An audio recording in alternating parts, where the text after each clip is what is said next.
and welcome to Silverstone, the home of British motorsport. The sun is shining and we're all set for round 2 of the 2012 GT Cup Championship.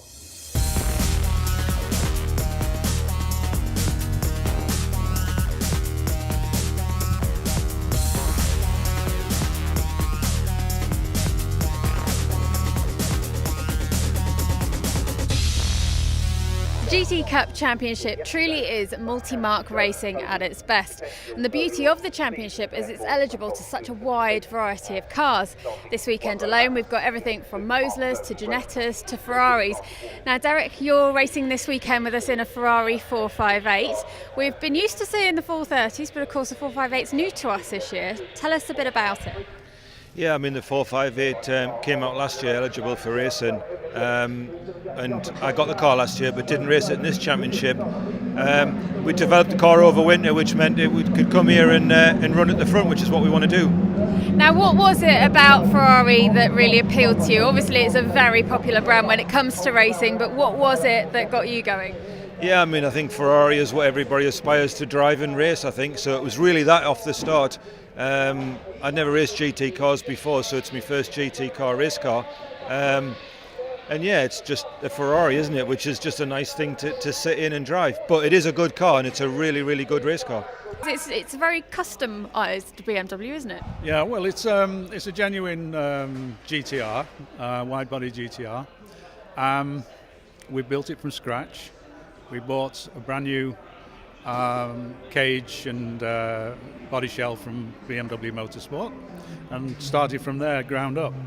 Fortunately, we had access to a works car, so we got all our pickup points in exactly the right places, and so the results are, well, I think you'll agree the results are quite spectacular, and it's a V8 engine, 5 litre, sequential gearbox, Super Tourer suspension.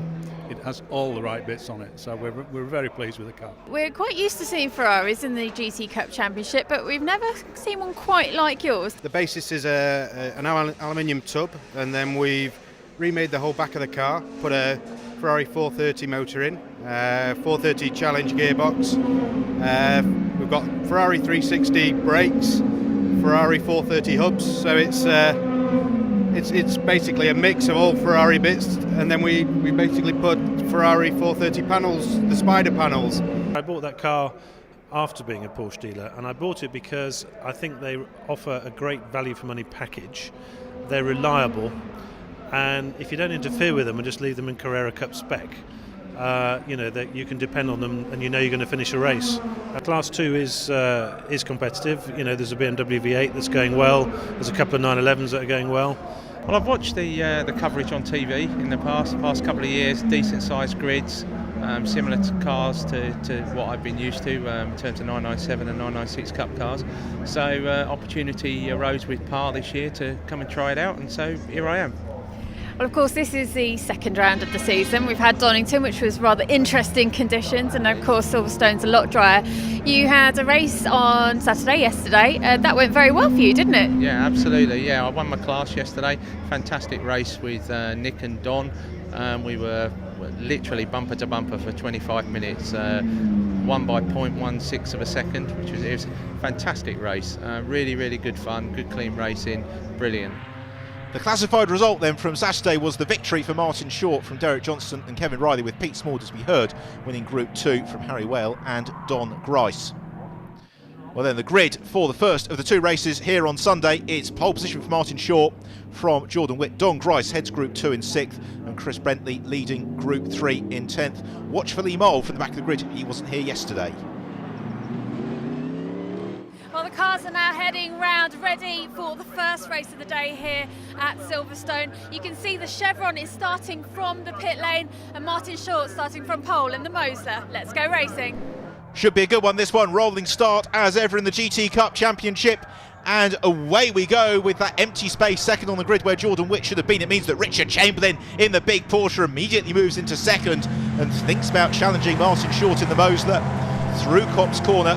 With then Derek Johnston and Kevin Riley going side by side, fighting for third. It's Don Grice who leads the Group 2 runners there in that very special BMW we're hearing about earlier on. Riley up into third position ahead of Derek Johnson. Now Johnson will be looking to get past him as quickly as possible. Johnson, of course, won a race in the opening round of the year at Donington Park in very, very wet conditions. Well, sunshine beating down here at Silverstone this weekend. And Martin Short, whatever the weather, still the front runner in that Mosler, although he's being pushed very hard in these early stages by Richard Chamberlain in the spectacular Porsche.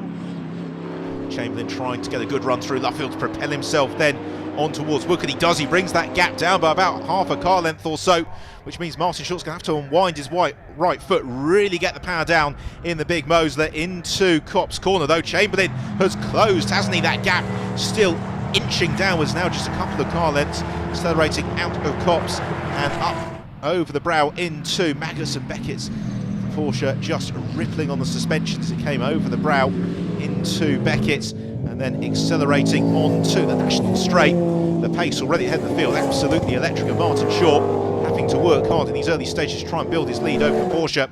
The pair of them already breaking clear ahead of the field through Brooklands. They turn then up into third place as come Derek Johnston. So Johnson able to move ahead of Kevin Riley, and he's now trying to latch himself onto the tail of this leading duo in the Ferrari 458, which just seems to be getting faster and faster with every race thus far this season. Already this is the 5th race of the championship. We're in the middle of the second weekend of the year, and Martin Short once more coming under sustained pressure from Richard Chamberlain in the Porsche. That gap again down by another car length to where it was last time round as they come over the brow into Maggotts. Chamberlain then moving down through the gears on the brakes into Beckett's, then will plant his right foot, or won't, and there's something wrong I think with the Porsche. What a shame. Richard Chamberlain moves to the inside of the circuit and would appear to be on the cusp of touring back to the pits. That is such a pity because he was showing so well in the early stages of this race. So it now promotes Derek Johnson here in the Ferrari 458 to take the challenge to Martin Short in the Mosler. So Short, having vanquished one rival, has now got his mirrors full of Derek Johnson in the Ferrari, who is going to try and pressurise him all the way through over the line. Another lap completed from Martin Short. His advantage over Johnson, as you can see, is about 5 or so car lengths. Then it's a slight gap back to Kevin Riley, who is third in the race, third in Group 1 in the Mosler. It's still Don Grice who leads Group 2 in his BMW. Derek Johnston, experienced competitor, moving into the GT Cup Championship last year after success in Radicals. As we move into Group 2, this is Pete Smallwood, currently third in Group 2. He's chasing down Nick Whale, who's second. There is Nick in the Porsche, just trying to move clear of Pete Smallwood. Smallwood, as we heard earlier, had a super victory in the group yesterday. It really was a stunning race in Group 2. Today, though, in third position, still looking on course for a podium, maybe not quite able to take the challenge to Don Grice quite as he'd have liked to, as he passes the touring Mosler of Kevin Riley. Oh, that's such a shame for Kevin. He's had a really strong start to the year and has mastered that powerful Mosler, but unfortunately looks like it's going to be retirement for Kevin this time around. Well, here is the battle for Group 2 honours, and Nick Whale has now latched himself up onto the tail of Don Grice. The leaders of the race overall go through shot with Johnson still chasing Martin Short. Then this battle for the Group 2 lead, and it is definitely coming down with Nick Whale, the former British Touring Car Championship racer, vastly experienced competitor Nick Whale, trying to close in onto that 5-litre BMW of Don Grice. And he really is pushing, isn't he, Nick Whale? You can see the front spoiler just about kissing the track surface on the brakes into Beckett's, then over the ripples on the surface, exiting Beckett's and then accelerating along the Wellington Straight. Don Grice will see that Porsche getting ever larger in his mirrors. Martin Short out of Luffield, accelerating on towards Woodcote.